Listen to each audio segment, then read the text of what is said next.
Par une nuit calme au cœur de l'Atlantique, à bord du plus grand navire jamais construit, des centaines de passagers vivaient des instants d'espoir et de rêve. Personne n'aurait pu imaginer que cet exploit de l'ingénierie, baptisé Titanic, deviendrait en quelques heures le symbole de l'une des plus grandes tragédies maritimes de l'histoire. Dans cette histoire, nous vous emmenons à travers le temps pour revivre cette nuit fatidique, de l'opulence et de la grandeur, à la lutte désespérée contre la puissance de la nature. Préparez-vous à découvrir la véritable épopée du Titanic, comme vous ne l'avez jamais entendu.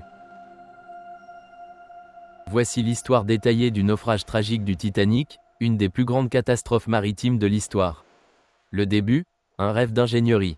En 1912, le Titanic était considéré comme un chef-d'œuvre de l'ingénierie navale. Construit pour être le plus grand et le plus luxueux paquebot jamais créé, il appartenait à la compagnie White Star Line. Le navire quitta le port de Southampton, en Angleterre, le 10 avril 1912, pour son voyage inaugural à destination de New York. À son bord se trouvaient plus de 2200 personnes, parmi lesquelles des passagers et des membres d'équipage. Le Titanic était divisé en 3 classes. La première, destinée aux riches et influents, la deuxième pour la classe moyenne, et la troisième pour les migrants, souvent de modestes moyens, espérant un avenir meilleur aux États-Unis. Le navire offrait des installations luxueuses, tels que des restaurants, des salons somptueux et même des piscines. Une traversée prometteuse. Sous le commandement du capitaine Edward Smith, un marin expérimenté proche de la retraite, le voyage débuta sous des auspices prometteurs. Pendant les premiers jours, les passagers profitèrent de l'élégance et du confort inégalé du navire.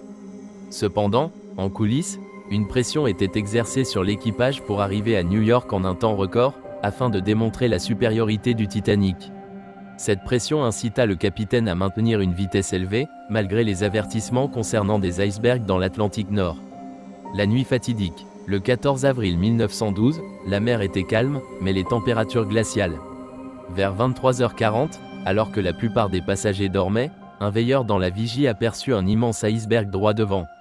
Malgré une tentative désespérée de virage, le flanc droit du navire heurta l'iceberg, provoquant une série de brèches dans la coque.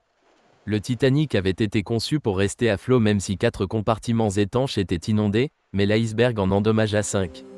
L'équipage comprit rapidement que le naufrage était inévitable.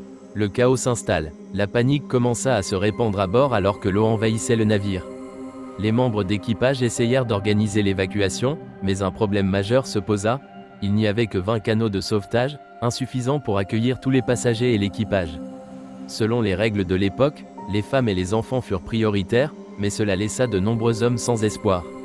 Certains tentèrent de s'imposer pour monter à bord des canots, tandis que d'autres restèrent stoïques, acceptant leur sort. L'agonie du Titanic. Vers 2h20 du matin, le 15 avril, après près de 3 heures de lutte contre les eaux glacées, le Titanic se brisa en deux avant de sombrer dans l'océan Atlantique.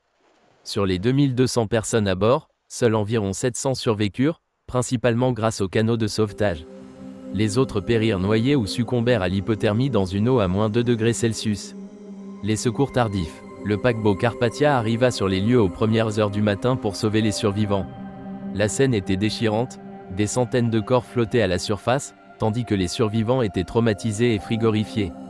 Les rescapés furent transportés à New York, où ils racontèrent l'horreur de cette nuit tragique. Le monde entier fut choqué par l'ampleur de la catastrophe.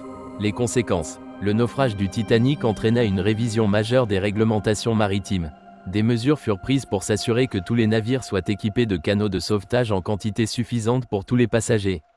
Par ailleurs, un système international de surveillance des icebergs fut mis en place pour éviter de telles tragédies. Un héritage indélébile. Malgré le passage du temps, l'histoire du Titanic reste gravée dans la mémoire collective comme un symbole de l'arrogance humaine face à la puissance de la nature. L'épave du Titanic fut découverte en 1985, reposant à plus de 3800 mètres de profondeur, ce qui relança l'intérêt pour cette tragédie. Le Titanic n'était pas seulement un navire, mais une leçon de vie, de courage et de sacrifice. Cette histoire continue de fasciner et de rappeler que, face à la mer, même les plus grandes réalisations humaines restent vulnérables. Ainsi s'achève l'histoire tragique du Titanic, un rappel poignant de la fragilité humaine face à la puissance de la nature. Si cette histoire vous a captivé, n'oubliez pas de liker la vidéo et de vous abonner à la chaîne pour découvrir d'autres récits fascinants.